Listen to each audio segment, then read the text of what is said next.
Colère sociale, les syndicats veulent que Sébastien Lecornu retoque les drastiques mesures budgétaires annoncées et abroge la réforme des retraites. C'est une enquête dont le résultat va faire plaisir aux syndicats, mais beaucoup moins à Emmanuel Macron et Sébastien Lecornu. Un sondage Elab pour BFM TV montre en effet qu'une majorité de Français voit d'un bon œil la journée de mobilisation intersyndicale de ce jeudi. D'après ce sondage, 56% des Français approuvent ce mouvement social contre les mesures d'économie annoncées au cours de l'été par l'ancien Premier ministre François Bayrou, pour l'abrogation de la réforme des retraites, plus de justice fiscale et de moyens pour les services publics. Une défiance pourtant vis-à-vis des syndicats. Sur ces 56%, 31% soutiennent la mobilisation et 25% ont de la sympathie pour elle.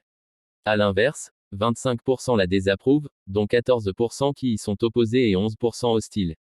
Ce taux d'approbation est toutefois légèrement inférieur aux mobilisations contre la réforme des retraites de 2023, 60% à 63%, note l'Institut.